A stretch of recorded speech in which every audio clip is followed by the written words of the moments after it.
अस्सलाम वालेकुम बच्चों, वेलकम बैक। अब हमारा ये नेक्स्ट लेक्चर है। ऑलरेडी 5 लेक्चर मैं डिलीवर कर चुका हूँ।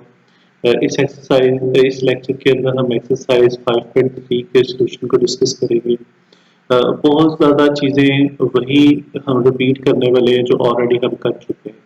अगर आपको थोड़ा सा याद हो तो अगर हम 5.1 एक्सरसाइज को उसका concept अपने ज़हन में थोड़ा सा क्रिएट करना चाहें तो वहाँ पे हम अपनी इनइक्वालिटी को ग्राफ के ऊपर ड्रा करते थे। और बेसिकली ड्रा करने से मतलब होता है कि आपको शेड करके वो एरिया मेंशन करना होता है जो उस इनइक्वालिटी का सॉल्यूशन बनता है।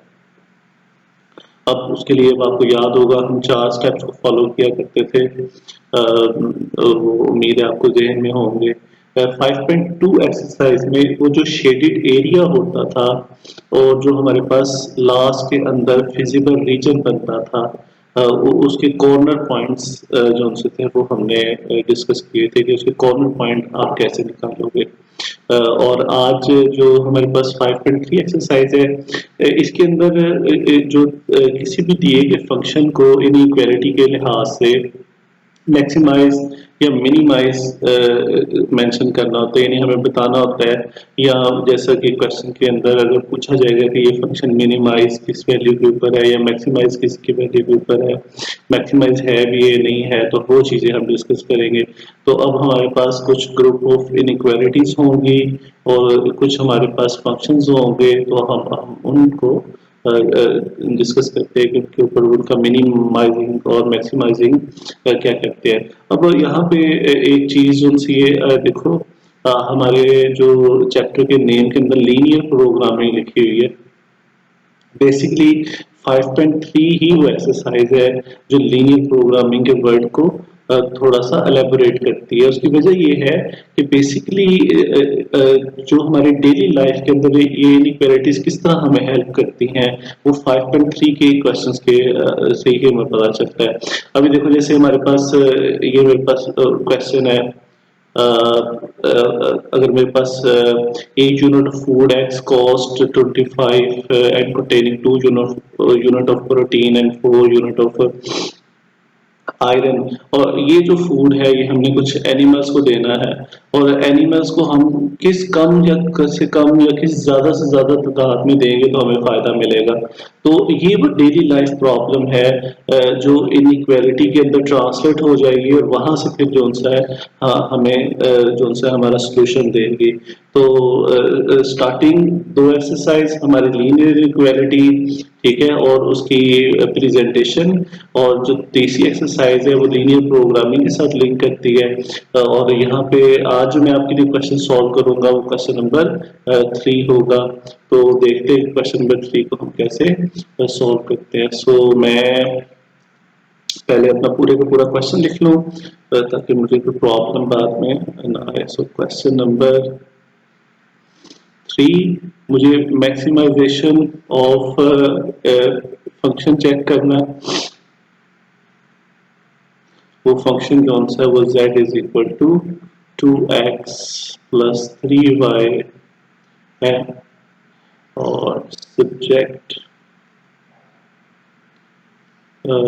To constraint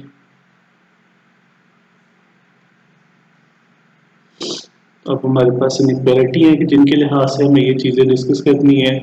3x plus 4y less than 12, 2x plus y less than 4 और 4x minus y less than 4 और x greater than equal to 0 और y greater than equal to 0।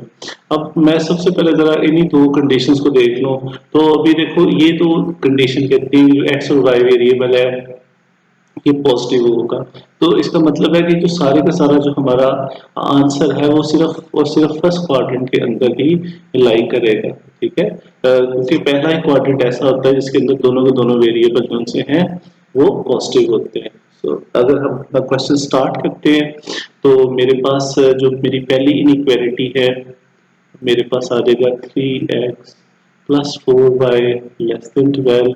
और इसको मैं 1 का नाम दे देता हूँ। अब आपको वो स्टेप्स अगर मैं याद करवाता जाऊँ, साथ साथ में लिखता भी जाता हूँ, तो फर्स्ट स्टेप था हमें एसोसिएटेड इक्वेशन क्रिएट करनी है।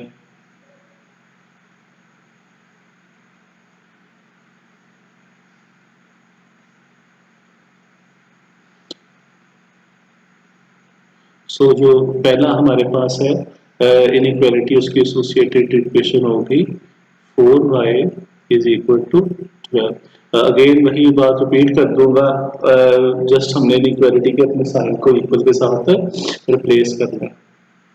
नाउ अब हमें दो इंटरसेप्ट्स चाहिए ताकि हम इस इनइक्वालिटी के एक लाइन ड्रा कर सके।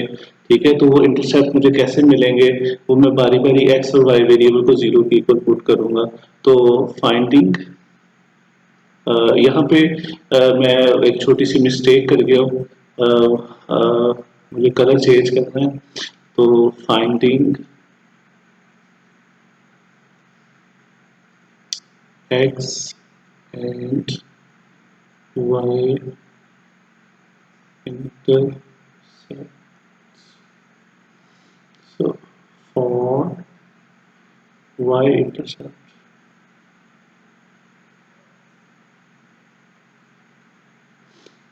put x is equal to 0. So मेरे पास है 3 into 0 plus 4y is equal to 12, और y की वैल्यू जो सी है वो मेरे पास 3 आ जाएगी। यहाँ पे मुझे एक ऑर्डर पेयर मिलेगा जिसको मैं a का नाम दूंगा, और उसके अंदर अब्सिस्सा और ऑर्डिनेट की वैल्यू 0 और 3 होंगी रिस्पेक्टिवली।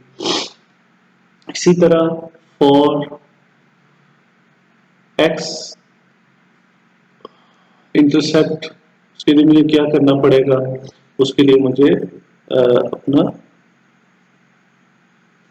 y को 0 के इक्वल पुट करना पड़ेगा।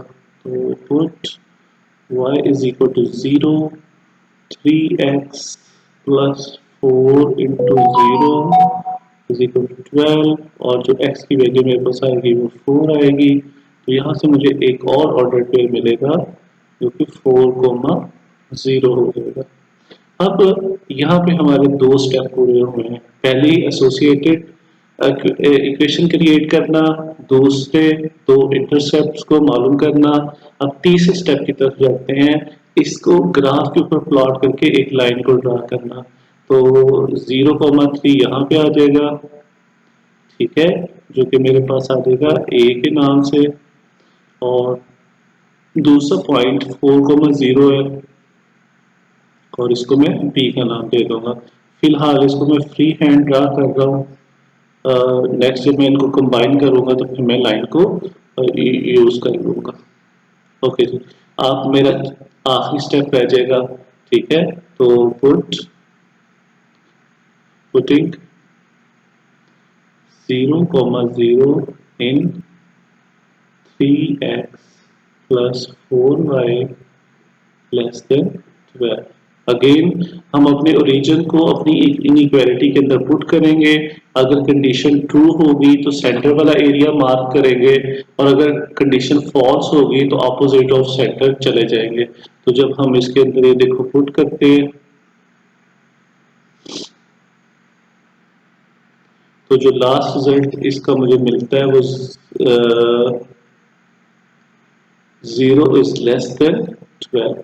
तो न्यूमेरिकली जो 0 है वो एक ऐसी क्वांटिटी है जो 12 से स्मॉलर है।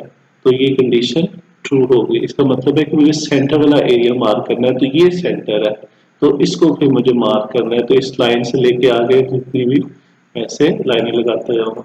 अब ये वो इस क्वेश्चन का हिस्सा है जो हम बार बार कर चुके हैं, बार बार सीख चुके हैं।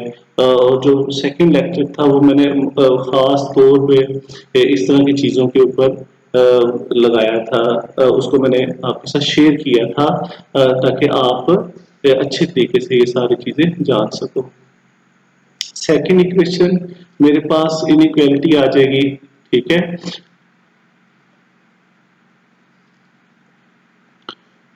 2x plus y less than 4। मैं एक दफ़ा कंफर्म कर लूँ, फिर मैं इसको नाम देता हूँ। ठीक है जी। ओके, ये मेरे पास मेरी सेकंड इनइक्वालिटी आ जाएगी। तो अब हमें उन्हीं स्टेप्स को फॉलो करना है। मैं सबसे पहले एसोसिएटेड इक्वेशंस क्रिएट करता हूँ।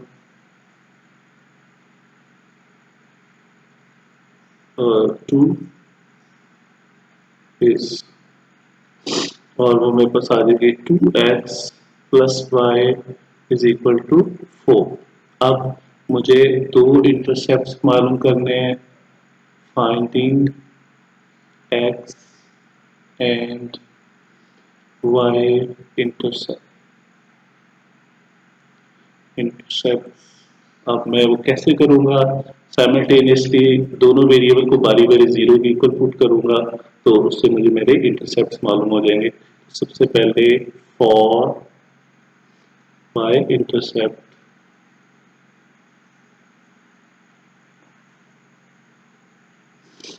x इज इक्वल टू 0, तो मेरे पास आ जाएगा 2 into 0 plus y is equal to 4, y is equal to 4, और यहाँ से मुझे एक ऑर्डर पे मिलेगा जिसको मैं c का नाम देने लगा हूँ, 0,4।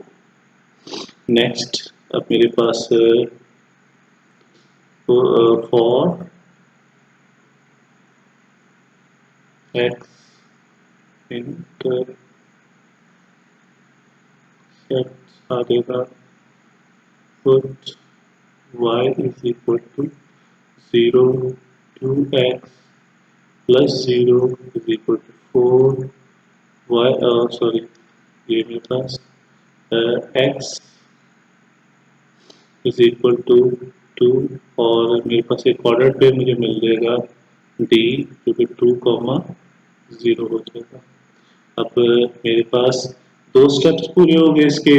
तीसरे स्टेप के अंदर इस ऑन ऑर्डर पे को मैं अपने ग्राफ के ऊपर प्लॉट करूंगा, तो मेरे पास y इंटरसेप्ट ये आ जाएगा और मेरे पास x इंटरसेप्ट यहाँ पे आ जाएगा। ये मेरे पास t पॉइंट है और ये मेरे पास सॉरी जो y इंटरसेप्ट है वो c और x इंटरसेप्ट t के नाम से फ्री हैंड में मिला रहा हूँ, मैं लाइन ड्रा कर रहा हूँ। अब मैंने इसको शेड करना है। अब शेड करना है तो ज़ाहिर है कि मुझे ओरिजिन के कॉरेस्पॉन्डिंगली अपनी इनइक्वालिटी को टेस्ट करना है। अगर ओरिजिन को सेटिस्फाई करेगी तो मैं 1 वाला एरिया मार्क करूंगा, और अगर वो नहीं सेटिस्फाई करेगी तो मैं 2 वाला। तो आप थोड़ी देर के लिए यहाँ पे अपनी वीडियो को पॉज कर लो और उसके बाद इसको सॉल्व करके देखो, और फिर बाद में मुझे भी देखना कि जो मैंने एरिया ड्रा किया है क्या आपने भी वही किया है, और अगर आप ऐसा नहीं कर रहे तो क्या मिस्टेक है। तो उसके लिए उसको मुझे वो पिक सेंड कर देना, मैं वो चीज़ें देखूंगा, अपनी बातें शेयर करना, फिर जहाँ पे भी मिस्टेक होगी हम उसको करेक्ट कर लेंगे। सो मैं प्रोसेस स्टार्ट कर रहा हूँ। Putting 0,0 in 2x plus y less than 4, तो मेरे पास आ जाएगा 2 into 0 plus 0 less than 4, 0 less than 4, और ये कंडीशन जो सी है वो ट्रू है। इसका मतलब है ट्रू है तो मुझे सेंटर वाला एरिया मार्क करना है। तो सेंटर जो सा वो 1 वाले एरिया के अंदर है, ठीक है, 1 वाले पार्ट के अंदर है, तो फिर इसका मतलब है कि मुझे इसको यूं मार्क कर देना। ठीक है, अब हमारी यही सारे के सारे जो एक्टिविटी है वो हम थर्ड इक्वेशन के साथ करेंगे। 4x माइनस 5, तो मेरे पास आ जाएगा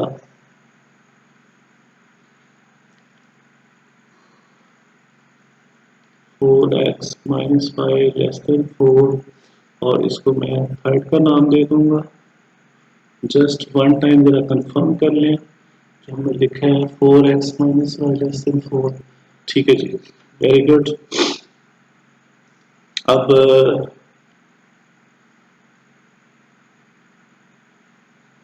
associated equation of three is, तो 4x minus y is equal to 4। ये मेरे पास मेरी एसोसिएटेड इक्वेशन आ गई। नेक्स्ट स्टेप, फाइंडिंग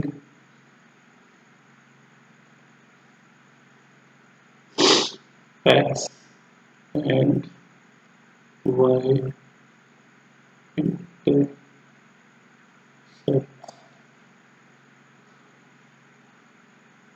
तो मेरे पास आ जाएगा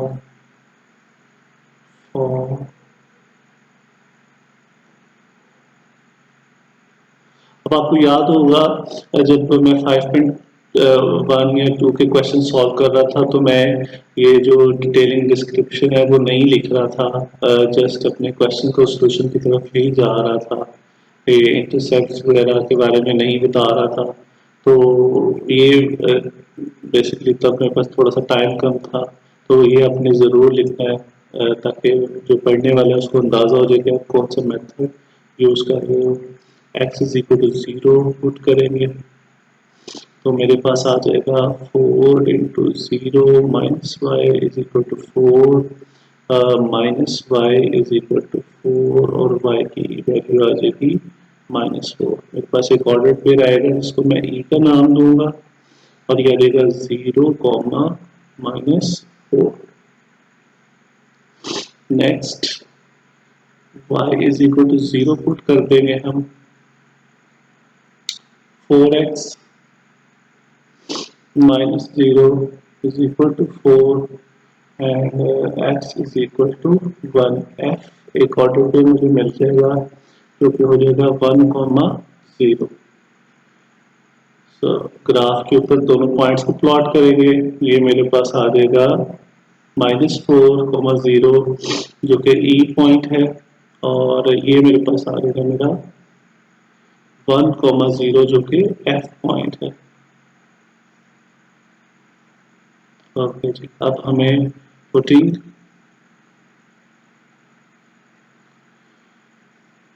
ज़ीरो कॉमा 0 इन 4x minus y less than 4, 4 into 0 minus 0 less than 4, 0 less than 4 और ये कंडीशन हमारे पास ट्रू है।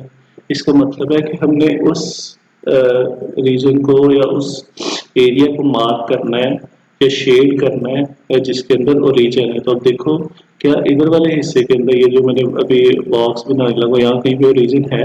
नहीं है। इस साइड पे रीजन है तो ज़ाहिर है फिर हम ये वाला एरिया जो सा है मार्क कर देंगे इस तरह से।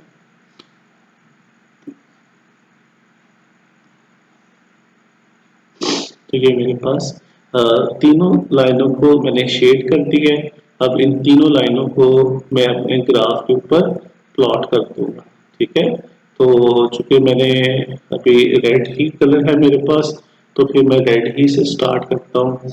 मुझे दो पॉइंट मिले थे, एक ई जो कि 0 कॉमा -4 था और मुझे दूसरा पॉइंट एफ मिला था जो कि था 1 कॉमा 0 और ये दोनों के दोनों जो पॉइंट मुझे मिले थे वो 4x minus y less than 4 inequality से मिले थे जो कि 0 लेस देन 4 होने की वजह से ट्रू कंडीशन के अंदर थे। ठीक है, इसी तरह अभी मेरे पास ये मेरे पास आ जाएगा -4, ये मेरे पास आ जाएगा 1 और अभी हम अपनी लाइन ड्रा कर लेते हैं। तो मेरे पास आ जाएगा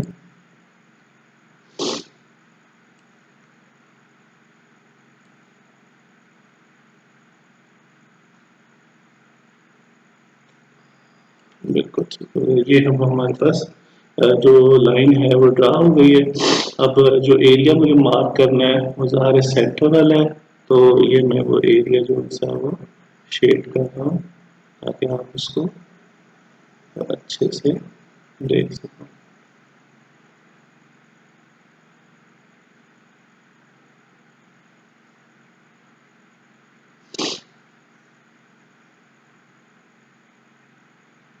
ठीक हो गया।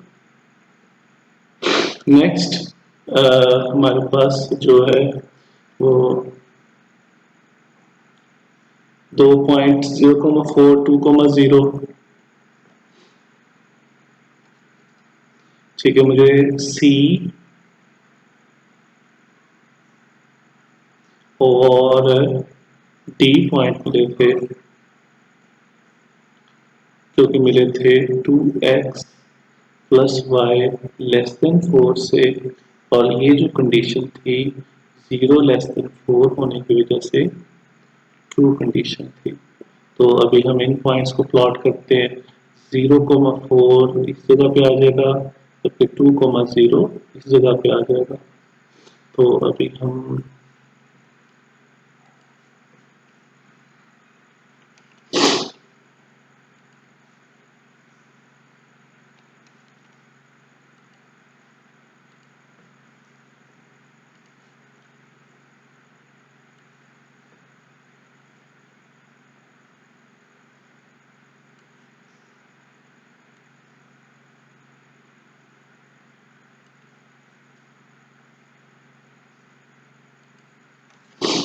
ये मेरे पास मेरी लाइन आ गई, ठीक है। और जो एरिया शेड होगा वो जहाँ सेंटर वाला होगा।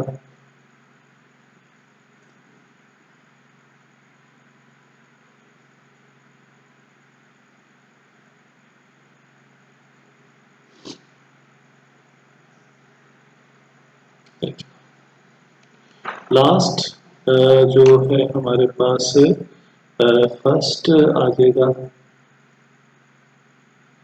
तो मेरे पास जो first 3x plus 4 is equal to 12 थी, यस।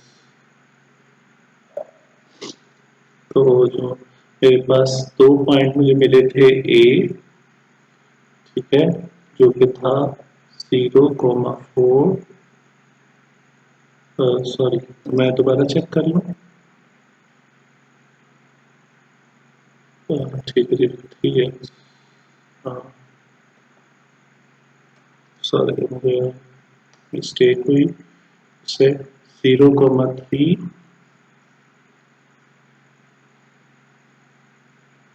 और जो बी पॉइंट था वो मेरे पास था 0,4, जो कि मुझे मिला था 3x plus 4y less than 12 से।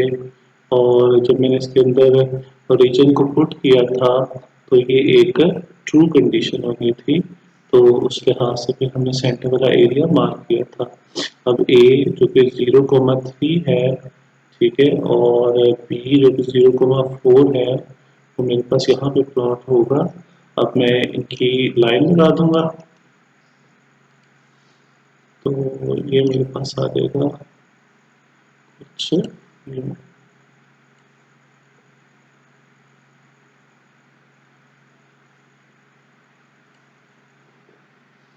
तो अभी हम जो सा है सेंटर वाला एरिया जो सा वो मार्क कर देते हैं।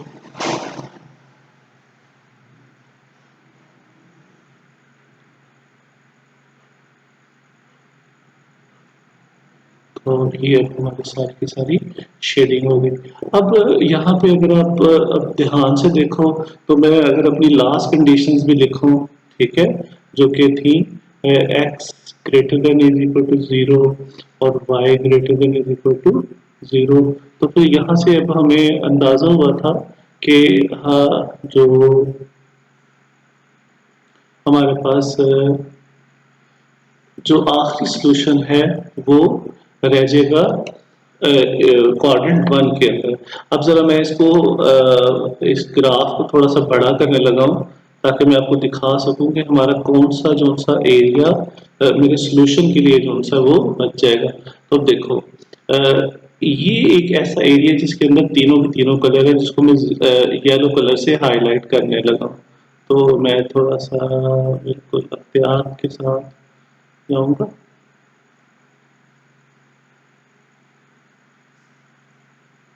बिल्कुल ये वाला एरिया। और अगर इस एरिया को मैं कॉर्नर्स को देखूं, तो वो कॉर्नर कौन कौन से होंगे? देखो, एक तो कॉर्नर ये वाला होगा, ठीक है, एक कॉर्नर ये वाला होगा, एक कॉर्नर ये वाला होगा, ठीक है, और एक कॉर्नर ये वाला होगा और एक कॉर्नर ये वाला होगा। तो देखो हमारे पास मुख्तलिफ कॉर्नर्स हमें मिले हैं और यहाँ पे टोटल 5 कॉर्नर्स है मेरे पास। ठीक है, तो अभी मैं इसको जरा थोड़ा सा अपनी स्टैंडर्ड फॉर्म के अंदर ले आऊँ। ठीक है, ताकि अब हम इसको आगे सॉल्यूशन की तरफ जा सके। तो मेजर पॉइंट जो है वो हमारा कॉर्नर फाइंड करना है। ठीक है, तो जो कॉर्नर है वो सबसे पहले इस कॉर्नर की बात करते हैं। ठीक है, तो इसको मैं अभी x1 का नाम दे देता हूँ, यानी पहला कॉर्नर। तो ये अगर कॉर्नर देखो तो आपके ओरिजिन के ऊपर ही लाई कर रहा है, यानी जहाँ पे परपेंडिकुलर लाइनें कट हो रही हैं, तो इसका मतलब है इसके ऑर्डर पे मुझे बहुत आसानी से पता चल जाएंगे, जो कि 0,0 होंगे। इसी तरह ये कॉर्नर एक्स एक्सिस के ऊपर 1 यूनिट के ऊपर पड़ा हुआ है, तो जो x2 होगा वो मेरे पास होगा 1,0। अभी इसी तरह ये जो कॉर्नर है, अब ये कॉर्नर पड़ा हुआ है x3, जो सा कॉर्नर जिसको हम नाम देंगे वो पड़ा होगा 0,3 के ऊपर।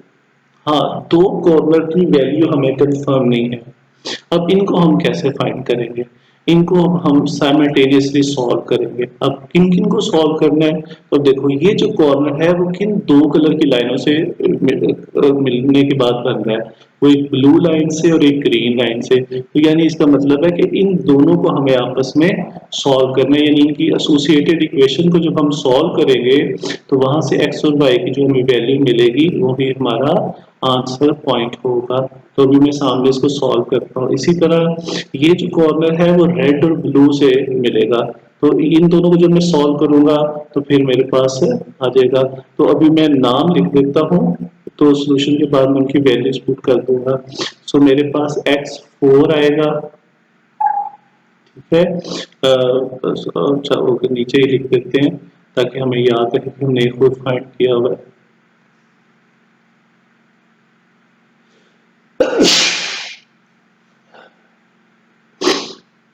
और x5 आएगा। तो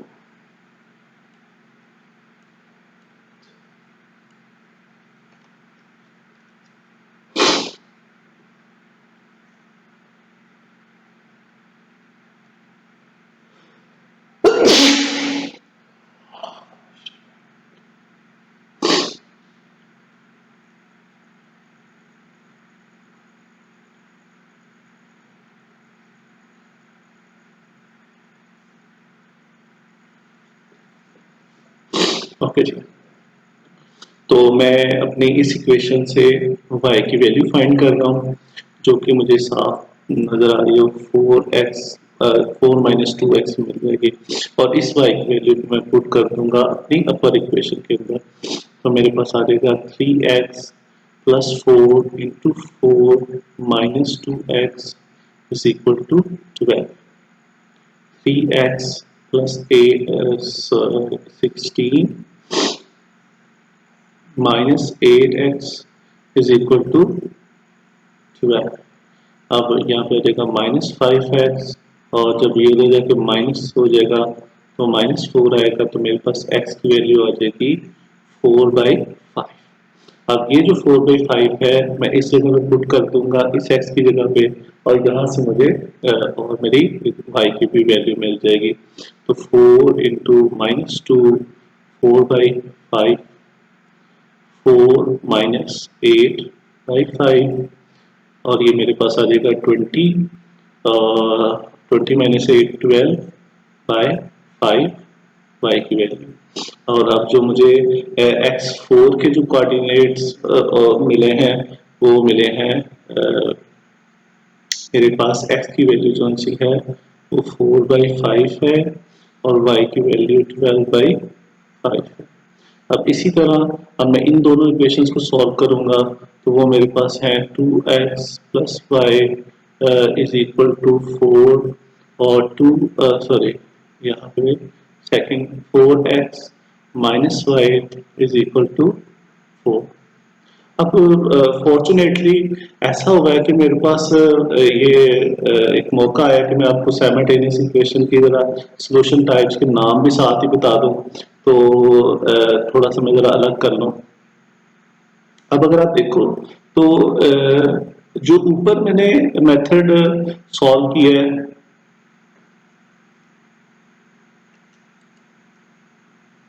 जो मैंने ऊपर मेथड सॉल्व किया है इसको हम बोलते हैं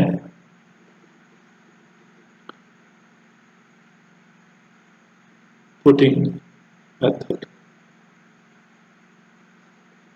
ठीक है,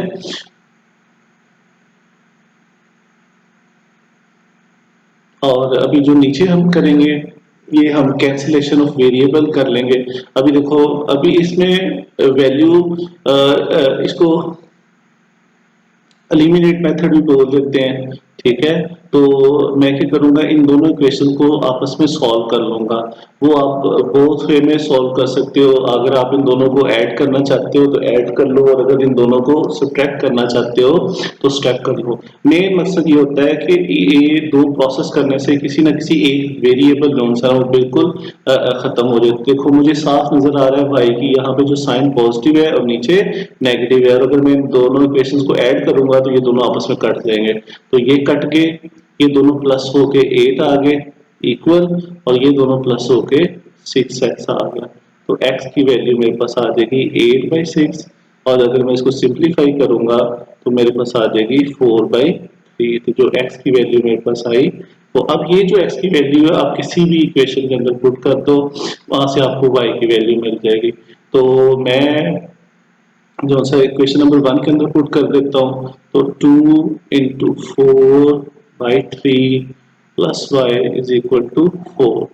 तो ये मेरे पास 8/3 आ जाएगा, तो y इज इक्वल टू 4 - 8/3, और y इज इक्वल टू 4/3।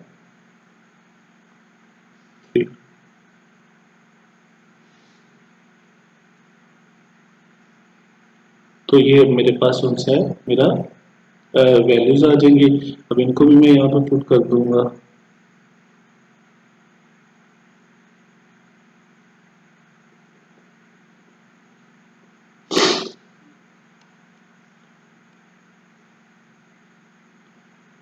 तो अभी मेरे जो कॉर्नर पॉइंट्स हैं वो मुझे मिल गए।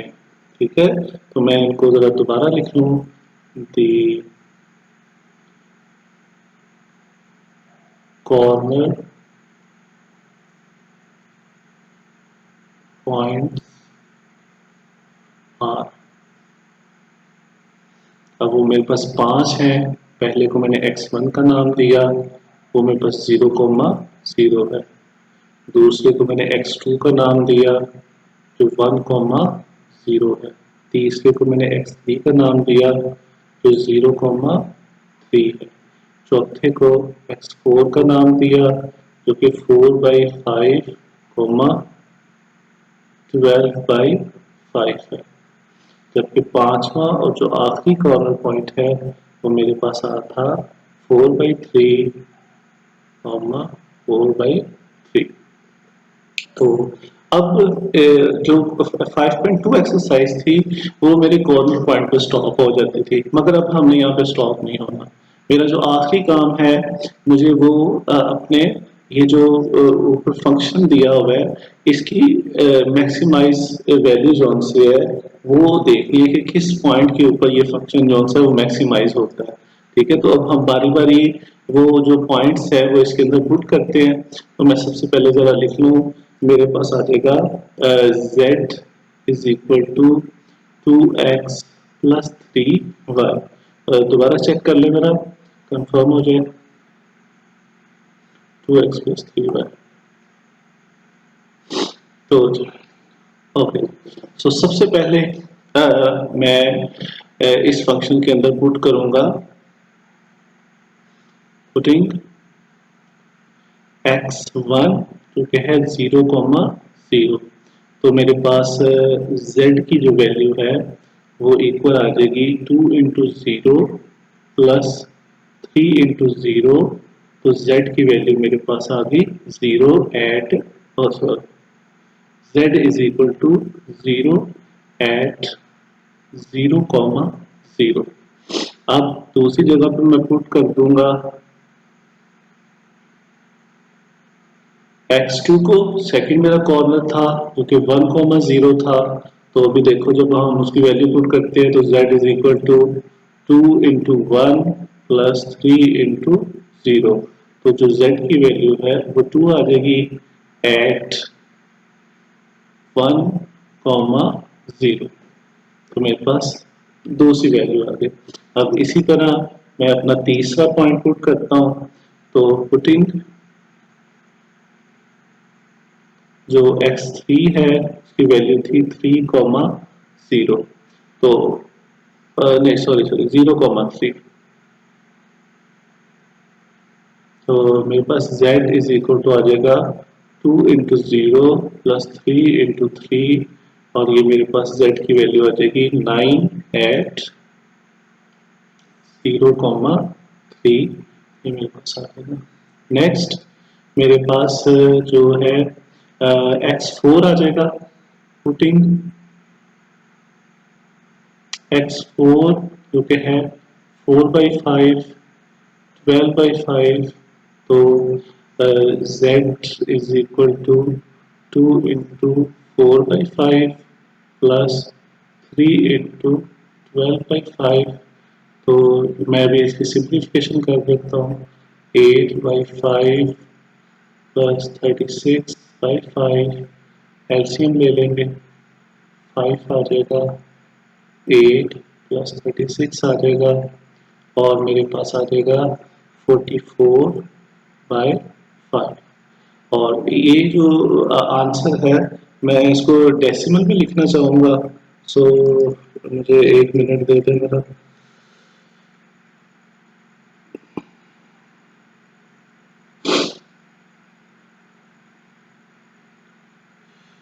44 डिवाइडेड बाई 5। ये मेरे पास 8.5 आ गया एग्जैक्ट z की वैल्यू।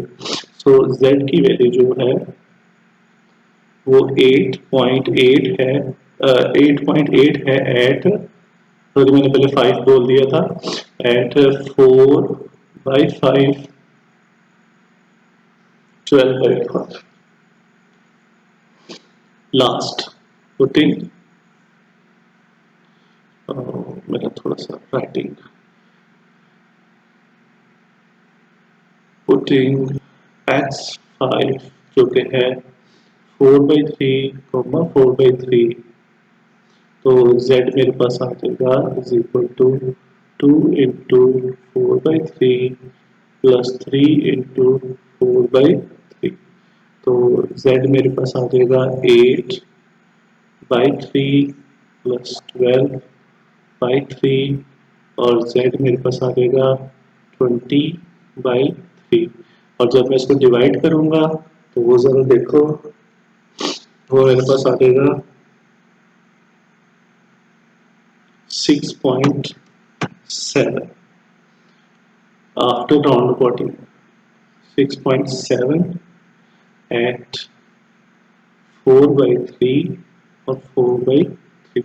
अब हमें देखना है कि हमारी मैक्सिमम वैल्यू किधर अचीव हुई है। तो वो अगर आप देखो तो जो मेरे पास मैक्सिमम वैल्यू है वो मेरे पास यहाँ पे अचीव हुई है। बाकी सारी की सारी जो z की वैल्यू है वो इससे स्मॉलर होंगी। सो अब मैं जब अपना आंसर लिखूंगा तो आंसर फिर हम कैसे लिखेंगे? The function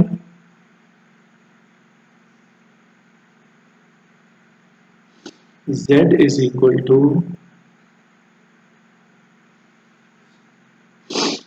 2x plus 3y is maximum at 0,3।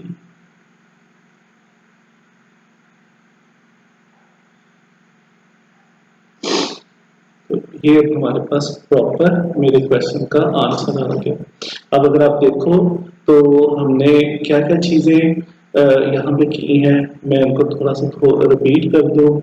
मेरे पास मुझे अपने क्वेश्चन की मैक्सिमाइजेशन को देखना था, तो फर्स्ट जो भी मुझे इनइक्वालिटी उसके रिस्पेक्टिवली दी गई थी, तो मैंने उनको अपने ग्राफ के ऊपर प्लॉट किया, उन्हें शेड किया, उसके बाद उनको कंबाइन किया।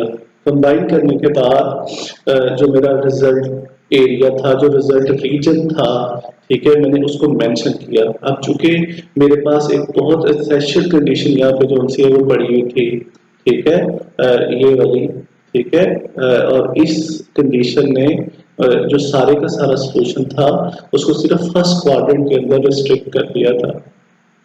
सो फर्स्ट क्वार्टर के अंदर जो मेरे पास रीजन क्रिएट हुआ, मैंने उसके कॉर्नर्स देखे, तो उसके जो कॉर्नर्स थे टोटल 5 कॉर्नर मुझे मिले थे। उन 5 कॉर्नर्स की मैंने वैल्यू फाइंड की।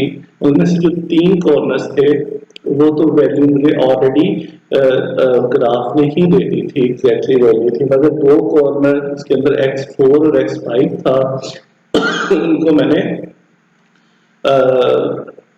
जो सा है बाय सॉल्यूशन उन दो इक्वेशंस को आपस में सॉल्व करने के बाद वो ऑर्डर पेयर वो पॉइंट जो से मालूम कर लिया है। मैंने 2 डिफरेंट मेथड यूज किए हैं। फर्स्ट पुटिंग मेथड था, सेकंड जो सा है वो एलिमिनेशन मेथड था, कैंसलेशन मेथड आप कह सकते हो, ठीक है। इसी तरह आप अपना क्रैमर रूल और इनवर्स मेथड भी यहाँ पे यूज कर सकते हो, मगर अभी हमारे पास इतना टाइम नहीं है, सो हमें शॉर्टेस्ट मेथड की तरफ जाना है, ठीक है। तो जो भी आपको शॉर्टेस्ट मेथड लगेगा वो आप अप्लाई करोगे। इन दोनों मेथड से हमें जो मेरे कॉर्नर जो x4 और x5 था उसकी भी वैल्यू मिल गई। उसके बाद मुझे अपने फंक्शन को बताना था कि वो मैक्सिमम की तरह होगा, तो उसके लिए फिर मैंने बारी बारी हर कॉर्नर को जो भी मुझे फंक्शन दिया हुआ था जिसको विद रिस्पेक्टली मैंने मैक्सिमम चेक करना था वो वैल्यूज पुट की, और मैंने देखा कि z की वैल्यू सबसे मैक्सिमम किधर है, तो जो सबसे मैक्सिमम वैल्यू थी वो 9 थी। तो लास्ट में बस मुझे यही बताना था कि जो मेरा फंक्शन है वो मैक्सिमम होगा एट 0,3। और आज का लेक्चर हमारा यहीं पे खत्म होता है। आप लोग इसकी प्रैक्टिस करो। ये हमारा सेकंड लास्ट लेक्चर है, अब मेरे पास लास्ट लेक्चर रह गया तो इस चैप्टर का इंशाअल्लाह उसके अंदर हम डेफिनेशन, इसके जनरल कॉन्सेप्ट जो हैं उसको अगेन और ज़्यादा डिटेल के अंदर डिस्कस कर लेंगे। और खुदा हाफिज़, हैव अ नाइस डे।